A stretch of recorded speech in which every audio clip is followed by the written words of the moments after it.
नमो भगवते वासुदेवाय। ॐ नमो भगवते वासुदेवाय। ॐ नमो भगवते वासुदेवाय। हरे कृष्णा। सभी भक्तों को सादर प्रणाम। श्रीमद् भागवतम महापुराण सत्रों की इन श्रृंखला में आज सत्र 438 438 में सभी भक्तों का स्वागत है।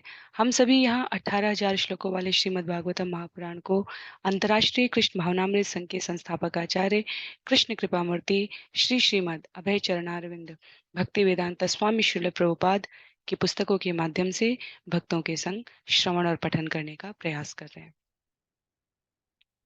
जैसा कि सत्रों का प्रारूप है, वर्तमान विषय वस्तु का संक्षिप्त अवलोकन, तत्पश्चात मंगलाचरण और उसके बाद एक एक श्लोक का वाचन और अनुवाद भक्तों के संग करते हुए श्रील प्रभुपाद के तात्पर्य के माध्यम से सारग्राही आचरण करने योग्य बिंदुओं का मनन करेंगे। वर्तमान विषय वस्तु के संदर्भ में हम सभी स्कंद 9 अध्याय 7 मानधाता के वंशज, जिसमें 26 श्लोक है, उसे आज के सत्र में श्रवण करेंगे। इस अध्याय की समाप्ति के साथ स्कंद 9 के समग्र श्लोकों की संख्या 294 हो जाएगी और पूरे श्रीमद् भागवतम से अब तक के कुल श्लोकों की संख्या 7,546 7546 हो जाएगी। स्कंद 9 आरंभ होता है सूर्यवंश और चंद्रवंश के वंशावलियों का उल्लेख सुखदेव गोस्वामी द्वारा महाराज परीक्षित को करने से, जहां श्राद्ध देव मनु की वंशावली में हम सभी ने राजा सुद्युम्न उनके एक पुत्र के स्त्री बनने के तत्पश्चात समयांतर पर स्वयं को भगवत भक्ति में प्रवृत्त कर लेने पर समापन होता है। श्राद्ध देव प्रार्थना करते हैं और अन्य स्वयं के समान शक्तिशाली पुत्रों को प्राप्त करते हैं। समयांतर पर अगले कुछ अध्यायों में हमने मनु के इन विभिन्न पुत्रों की वंशावलियों को श्रवण किया। तत्पश्चात 2 अध्याय दुर्वासा मुनि और अम्बरीश महाराज के प्रसंग पर थे। भक्ति को उसके उच्चतम स्तर पर कैसे पालन किया जाए, नवदा भक्ति की विधियों में अपनी समस्त इंद्रियों को कैसे संलग्न करते हुए व्यवहार किया जाए इस भौतिक जगत में, जहाँ अनेकों प्रकार के उत्तरदायित्व हैं, वहाँ भक्ति को कैसे केंद्र में रखा जाए और ऐसा करने का परिणाम क्या होता है, ये हमें अम्बरीश महाराज और दुर्वासा मुनि के प्रसंग से ज्ञात हुआ। तत्पश्चात हमने सौभरी मुनि के बारे में श्रवण किया। मनु की वंशावली में आगे आते हुए मानधाता के पुत्र और पुत्रियों के बारे में संक्षिप्त पर सटीक जानकारी यहाँ हमें इस अध्याय में प्राप्त हुई और आज के सत्र में हम सभी आरंभ करेंगे मानधाता के वंशज, जिसमें कई प्रकार की कथाएं आने वाली हैं। इसमें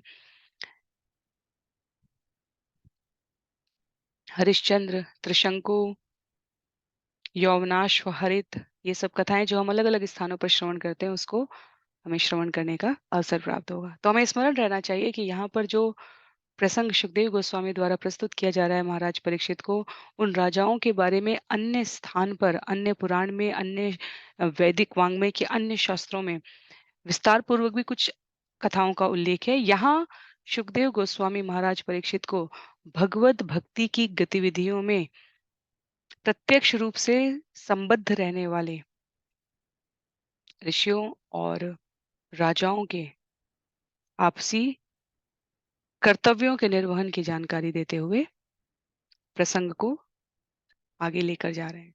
तो आरंभ करेंगे मंगलाचरण से और उसके पश्चात हम लोग स्कंद 9 अध्याय 7 आज के सत्र में श्रवण करने का प्रयास करेंगे। नारायणं नमस्कृत्य नरं चैव नरोत्तमं देवीं सरस्वतीं व्यासं ततो जयमुदीरयेत्। शृण्वतां स्वकथा कृष्ण पुण्यश्रवणकीर्तन यद्यन्तस्थो यभद्राणि विधुनोति सुयत्स्यतां नष्टप्रायेष्वभद्रेषु नित्यं भागवत सेवया भगवत्युत्तमश्लोके भक्तिर्भवति नैष्ठिकी। ॐ अज्ञानतिमिरान्धस्य ज्ञानाञ्जनशलाकया चक्षुन्मीलितं येन तस्मै श्रीगुरुवे नमः। मूकं करोति वाचालं पंगुं लंघयते गिरिं यत्कृपातमहं वन्दे परमानन्दमाधवं। वाञ्छाकल्पतरुभ्यश्च कृपा सिन्धुभ्य एव च पतितानां पावनेभ्यो वैष्णवेभ्यो नमो नमः। जय श्री कृष्ण चैतन्य प्रभु नित्यानंद श्री अद्वैत गदाधर श्रीवासादि गौर भक्तवृंद। हरे कृष्णा कृष्ण कृष्ण हरे हरे, हरे राम राम राम हरे हरे। हरे कृष्णा कृष्ण कृष्ण हरे हरे, हरे राम राम राम हरे हरे। हरे कृष्णा कृष्ण कृष्ण हरे हरे, हरे राम राम राम हरे हरे। हरे कृष्णा। तो पुनः सभी भक्तों को सादर प्रणाम। श्रीमद् भागवतम महापुराण के सत्रों की इन श्रृंखला में आज सत्र 438 438 में सभी भक्तों का स्वागत है। हम सभी यहाँ पर स्कंद 9 अध्याय 7 आरंभ करने जा रहे हैं, जिसका नाम है राजा मानधाता के वंशज। इसमें 26 श्लोक है। जिनके पास पुस्तक है, मेरा विनम्र अनुरोध है आप पुस्तकों का प्रयोग करें। अन्य यहाँ पर क्योंकि ज्यादातर अध्याय स्कंद 9 के कथा से संबंधित है, तो आप यहाँ स्क्रीन पर श्रवण भी कर सकते हैं। श्लोक संख्या 1, स्कंद 9 अध्याय 7। श्री शुक उवाच मान्धातु पुत्र प्रवरो यो अम्बरीश प्रकीर्तितः पितामहेन प्रवृत्तो यौवनाश्वस्तु तत्सुतः हारितस्तस्य पुत्रोऽभूत् मान्धृत प्रवरा इमे। सुखदेव गोस्वामी ने कहा, मानधाता का सर्व प्रमुख पुत्र अम्बरीश नाम से विख्यात हुआ। अम्बरीश को उसके बाबा युवनाश्व ने पुत्र रूप में स्वीकार किया। अम्बरीश का पुत्र यौवनाश्व हुआ और यौवनाश्व का पुत्र हारीत था। मानधाता के वंश में अम्बरीश, हारीत तथा यौवनाश्व अत्यंत प्रमुख थे। तो ये अम्बरीश पिछले अम्बरीश से जिनको हमने श्रवण किया उनसे भिन्न है। मानधाता के जिन पुत्रों के बारे में यहाँ पर उल्लेख है, उनमें ये दुर्वासा मुनि वाले अम्बरीश नहीं है, ये अन्य अम्बरीश हैं। तो उनके बारे में कहा जा रहा है कि मानधाता के पिता युवनाश्व, तो युवनाश्व फिर मानधाता और फिर अम्बरीश हैं। पर युवनाश्व जो दादा लगेंगे, बाबा लगेंगे, उन्होंने अम्बरीश को पुत्र के रूप में स्वीकार किया है। अम्बरीश के पुत्र का नाम यौवनाश्व हुआ है। तो युवनाश्व और यौवनाश्व अलग अलग नाम है और ये अम्बरीश पिछले अम्बरीश से भिन्न है। श्लोक संख्या 2 में कहते हैं, नर्मदा भ्रातृभिर्दत्ता पुरुकुत्साय योरगौ, नर्मदा भ्रातृभिर्दत्ता पुरुकुत्साय योरगे तया रसातलं नीतो भुजगेन्द्र प्रयुक्तया। नर्मदा के सर्प भाइयों ने उसे पुरुकुत्स को दे दिया। वासुकी द्वारा भेजे जाने पर नर्मदा पुरुकुत्स को ब्रह्मांड के निम्न भाग रसातल में ले गई। तो यहाँ भी ये अलग कथा है। श्रील प्रभुपाद तात्पर्य में संक्षिप्त में बताते हुए कहते हैं, मानधाता के अन्य पुत्रों में पुरुकुत्स के बारे में और पुरुकुत्स के वंशजों का वर्णन करने से पहले यहाँ पर सुखदेव गोस्वामी महाराज परीक्षित को बता रहे हैं कि पुरुकुत्स का विवाह नर्मदा से हुआ, किस प्रकार नर्मदा से हुआ और कैसे उसे रसातल ले जाने के लिए प्रेरित किया गया। तो कथा भी आगे आएगी, पर ये अन्य पुत्र पुरुकुत्स के बारे में यहाँ उल्लिखित है। श्लोक संख्या 3 में, गंधर्वानवधीत तत्र वध्यान् वे विष्णु शक्तिधृक् नागात् लब्धवर सर्पात् अभयं स्मरतामिदम्। रसातल में भगवान विष्णु द्वारा शक्ति प्रदान किए जाने के कारण पुरुकुत्स मारे जाने के योग्य सभी गंधर्वों का वध करने में समर्थ हो गया। पुरुकुत्स को सर्पों से यह वर प्राप्त हुआ कि जो कोई नर्मदा द्वारा रसातल में उसके लाए जाने के इतिहास को स्मरण करेगा, उसे सर्पों के आक्रमण से सुरक्षा प्रदान की जाएगी। तो कथा के इस संदर्भ में पुरकुत्स भगवान की भक्ति से प्रदत्त शक्ति के द्वारा जो मारे जा सकने योग्य गंधर्व थे, उनका वध करने में समर्थ हो गया और रसातल की उनकी इस कथा को जो स्मरण करेगा, उसे सर्पों के आक्रमण से सुरक्षा प्रदान की जाएगी। ये वर भी पुरुकुत्स को प्राप्त हो गया। आगे बताते हुए कहते हैं सुखदेव गोस्वामी, त्रसद्यस्युपौरुकुत्सो यः अनरण्यस्य देहकृत् हर्यश्व तत्सुतः तस्मात् प्रारुणोऽथ त्रिबन्धना।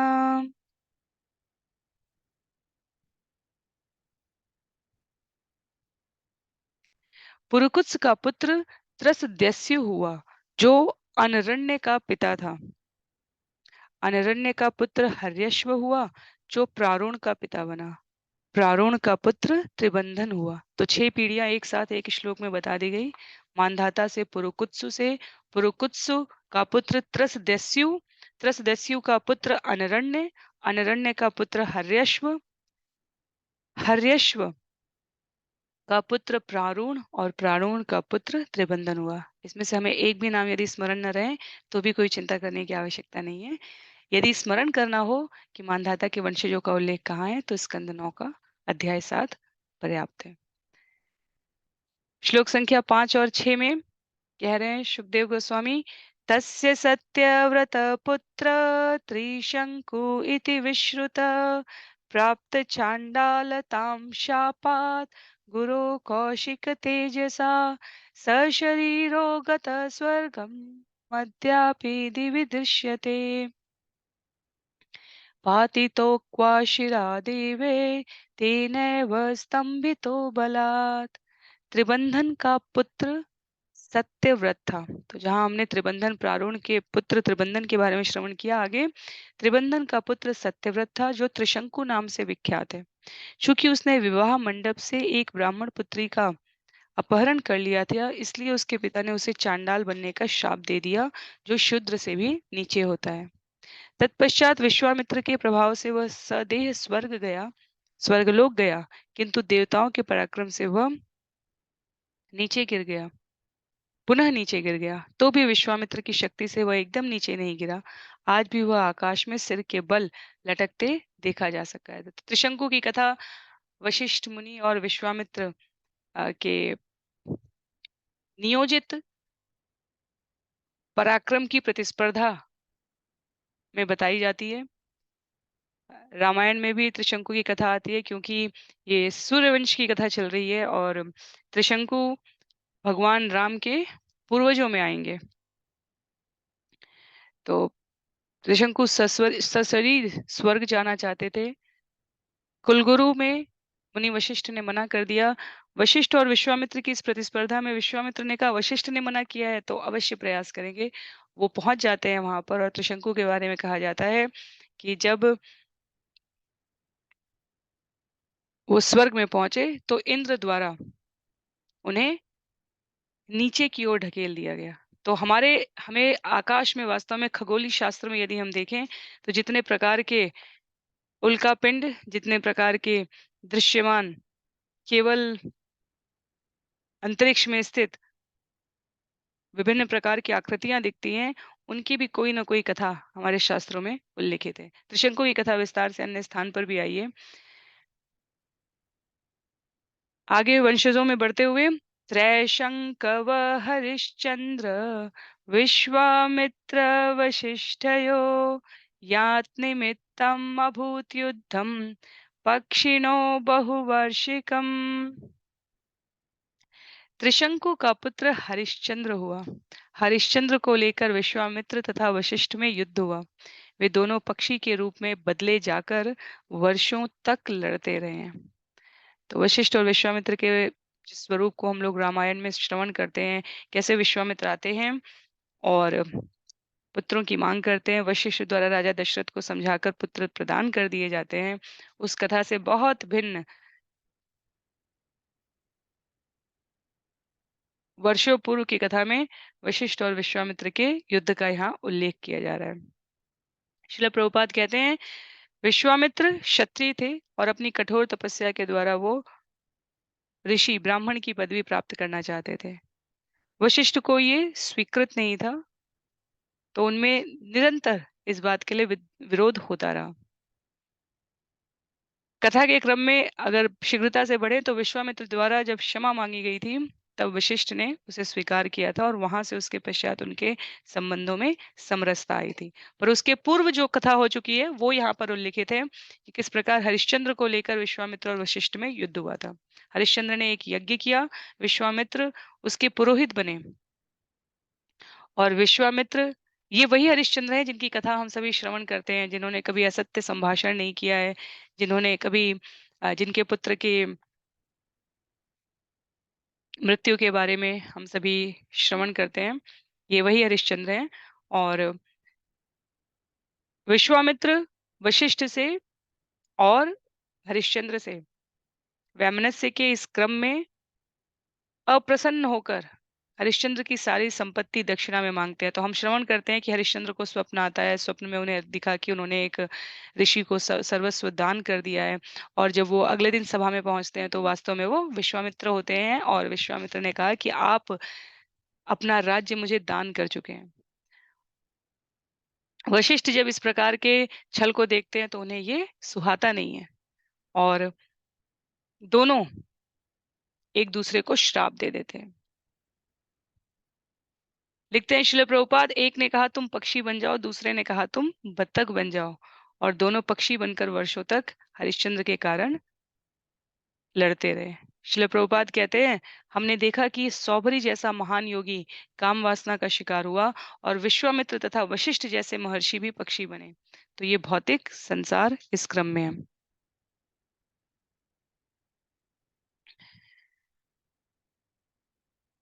आगे उल्लेख करते हैं, श्रील प्रभुपाद कहते हैं, भगवत गीता में भगवान ने स्वयं कहा है, जन्म मृत्यु जरा व्याधि दुखालयम अशाश्वतम, इस जगत में इस चार प्रकार के कष्ट को भोगने वाले पदम पदम यत विपदाम, भागवतम हमें बताएगा इस जगत में प्रत्येक क्षण किसी भी रूप में आपत्ति आ सकती है।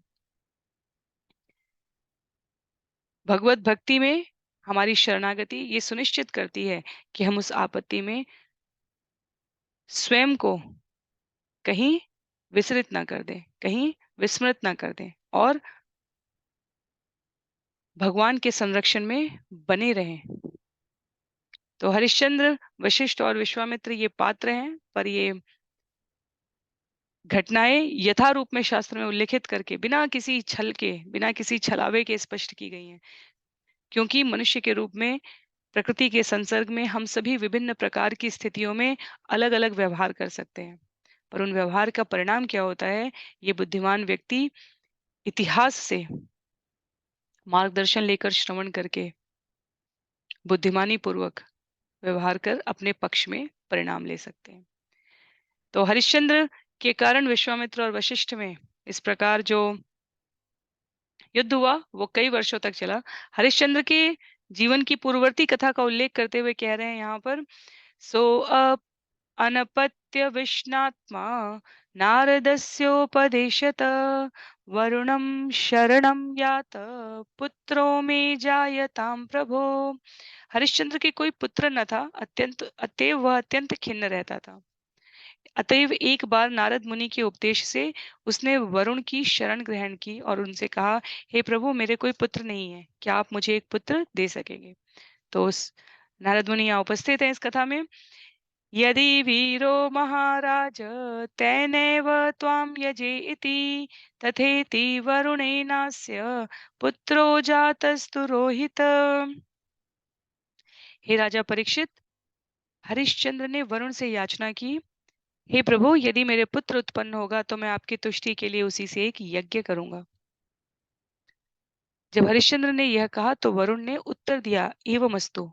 वरुण के आशीर्वाद से हरिश्चंद्र के रोहित नाम का पुत्र हुआ। जात सुतो यनेनांग माम यजस्वेति सोब्रवीत यदा पशुर्निर्दर्श स्यादतमेत्यो भवेदिति। अतः जब पुत्र उत्पन्न हो गया तो वरुण ने हरिश्चंद्र के पास आकर कहा, अब तुम्हारे पुत्र हो गया है, तुम इस पुत्र से मेरा यज्ञ कर सकते हो। इसके उत्तर में हरिश्चंद्र ने कहा, पशु अपने जन्म के 10 दिन बाद ही यज्ञ के योग्य होता है, बलि दिए जाने के योग्य होता है। तो हरिश्चंद्र का कहना था, आप मुझे पुत्र प्रदान करें और मैं उसी से आपके लिए यज्ञ करूंगा। तो इसका अर्थ ये नहीं था कि उसके द्वारा यज्ञ करवाऊंगा, अपितु उसको आप मुझे निसंतान होने के इस दुखदाई जीवन से बचा लीजिए। ये कथाएं पुनः एक बार, चाहे बलि की बात की जा रही हो, चाहे इस प्रकार के वचनों की, ये कथाओं के रूप में यहाँ उल्लिखित है। इसलिए जिस देश काल में उल्लिखित है उनके अनुसार ही हमें इसे स्वीकार करना है।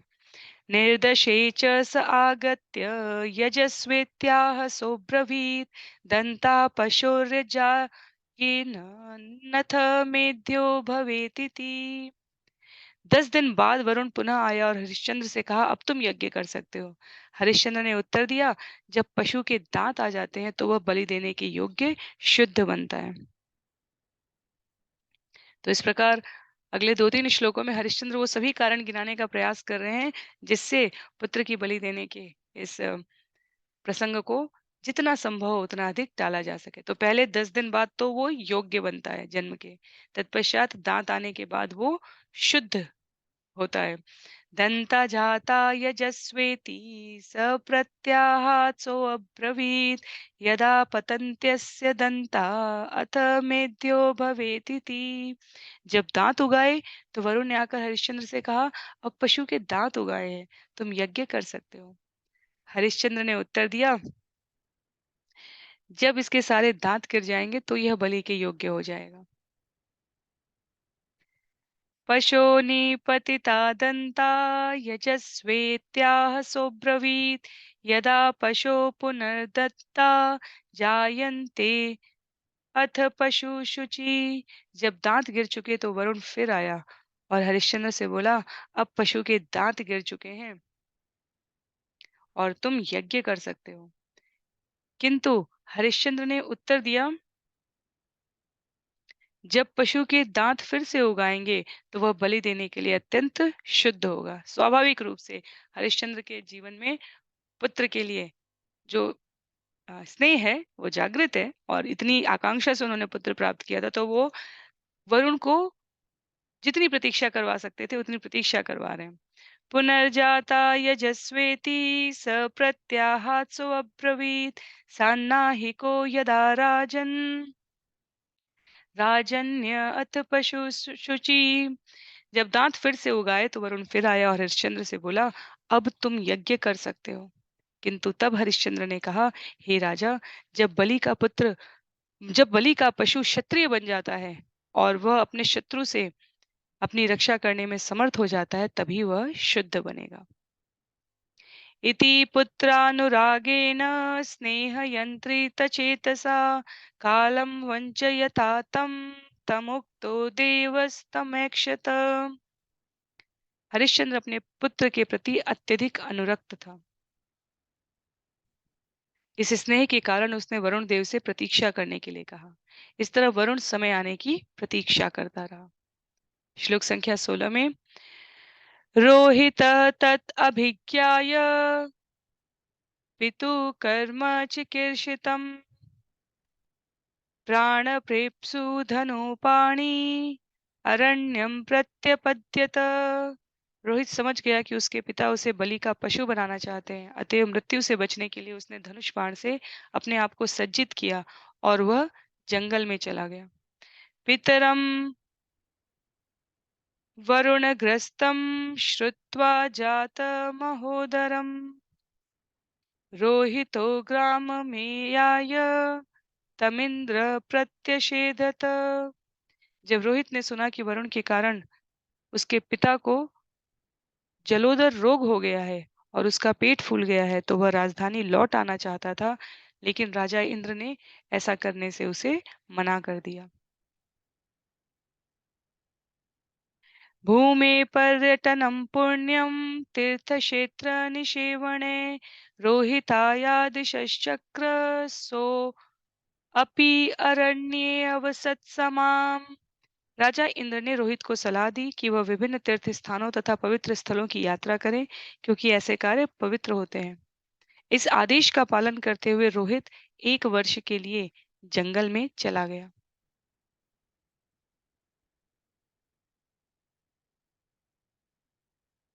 एवं द्वितीये तृतीये चतुर्थे पंचमे तथा अभ्येत्याभ्येत्य स्थविरो विप्रो भूत्वा वृत्रः। इस तरह द्वितीय तृतीय चतुर्थ तथा पंचम वर्षों के अंत में जब जब रोहित अपनी राजधानी लौटना चाहता, तो इंद्र एक वृद्ध ब्राह्मण के वेश में उसके पास पहुंचता और वापस जाने के लिए उसे मना करता। वह गत वर्ष जैसे ही शब्दों को फिर से दोहराता। षष्ठं संवत्सरं तत्र चरित्वा रोहितः पुरीम् उपव्रजन्न जीगतात् क्रीणान् मध्यमं सुतं शुनः शेफं पशुं पित्रे प्रदाय समवन्दत। तत्पश्चात छठे वर्ष जंगल में घूमने के बाद रोहित अपने पिता की राजधानी में लौट आया। उसने अजीगर्त से उसके दूसरे पुत्र शुनः शेफ को मोल लिया। फिर उसे लाकर अपने पिता हरिश्चंद्र को भेंट किया, जिससे वह बलि पशु के रूप में प्रयुक्त किया जा सके। उसने हरिश्चंद्र को सादर नमस्कार किया। श्रील प्रभुपाद कहते हैं कि ऐसा प्रतीत होता है कि उन दिनों में, तो विशेष रूप से क्योंकि कथा उस समय की है, उन दिनों में मनुष्य को किसी अमुक कार्य के लिए विनिमय किया जा सकता था। हरिश्चंद्र ऐसे मनुष्य की खोज में थे जिससे वो वरुण को दिए गए अपने वचन को भी पूरा कर सके और पुत्र की रक्षा भी कर सके।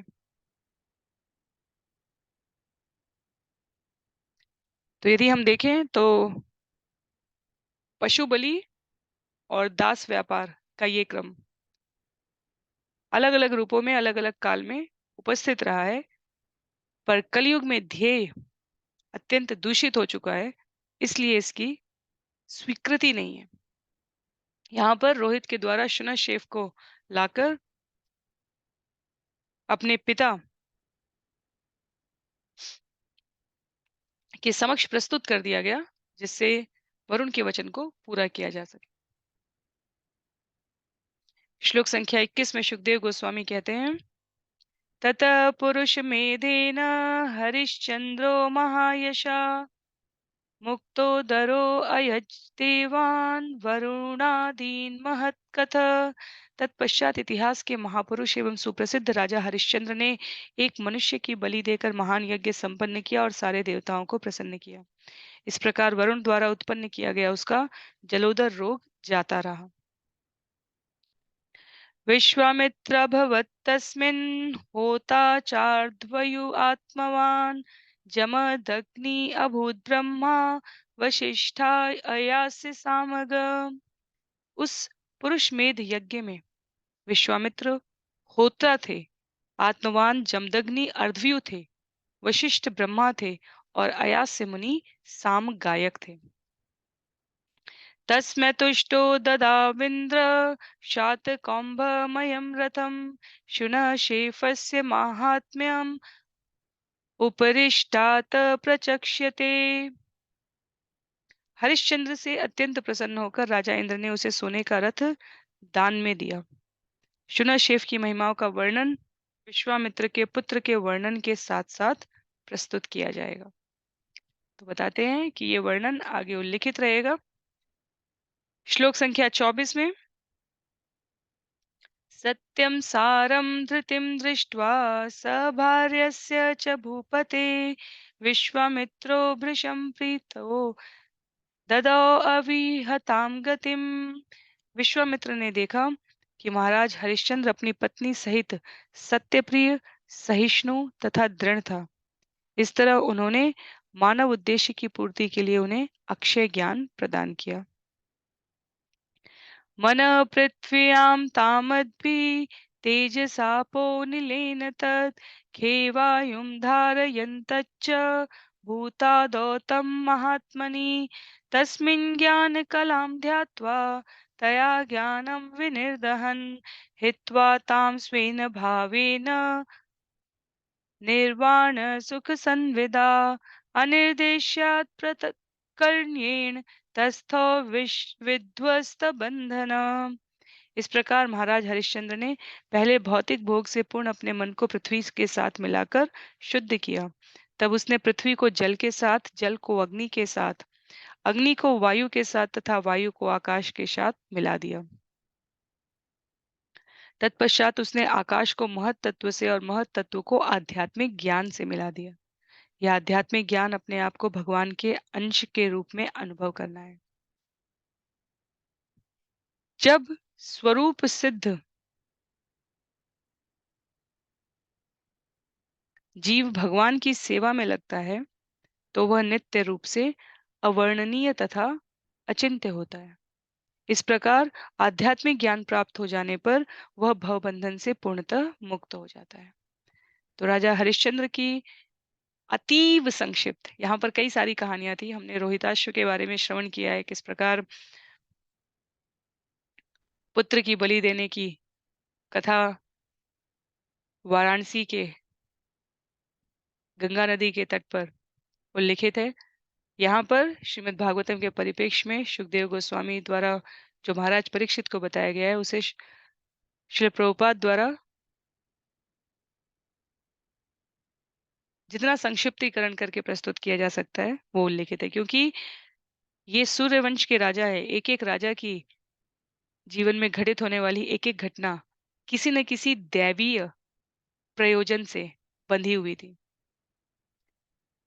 वशिष्ठ और विश्वामित्र के मध्य का संघर्ष हो या त्रिशंकु और हरिश्चंद्र की ये कथाएं,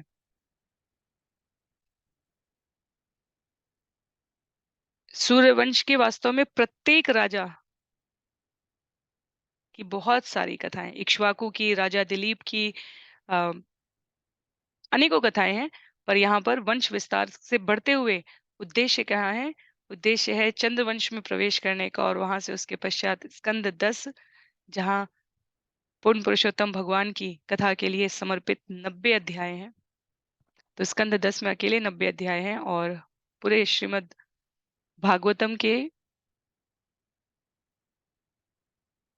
अध्यायों की संख्या में 335 के करीब अध्याय हैं, जिसमें से करीब करीब 25%, एक चौथाई यहाँ स्कंद 10 में। तो संक्षिप्त में बढ़ रहे हैं। अगर किसी भी कथा के बारे में किसी को भी और अधिक विस्तार से श्रवण करने की आवश्यकता है, आपको ज्ञात नहीं है, वैसे तो हम लोगों ने हितोपदेश से लेकर अनेकों स्थानों पर इन कथाओं को अलग अलग रूपों में श्रवण किया है, तो आप अपने विचार प्रेषित कर सकते हैं। उसके लिए अन्यत्र सत्र में इसकी व्यवस्था की जा सकती है। यहाँ हम लोग श्रीमद् भागवतम में जिस क्रम में वर्णित है उसी में आगे बढ़ेंगे। तो इस प्रकार श्रीमद् भागवतम के नवम स्कंद के अंतर्गत राजा मानधाता के वंशज नामक 7वें अध्याय के भक्ति वेदांत तात्पर्य पूर्ण हो रहे हैं। आगे अभी राजा सगर की कथा आनी है, गंगा का अवतरण होना है, हरिश्चंद्र के पुत्र रोहित के क्रम में आगे बढ़ते हुए वंशावलियों का उल्लेख हमें अग्रिम अध्यायों में श्रवण करने का अवसर यहाँ पर प्राप्त होगा। तो अगले अध्याय में, अध्याय 8, जहाँ सगर पुत्रों की कथा आती है जिनकी वजह से माता गंगा का अवतरण हो रहा है, वो कथा आरंभ होने जा रही है, और उसको भी संक्षिप्त में करते हुए ही आगे बढ़ेंगे। इतने राजाओं के नाम हैं कि आ,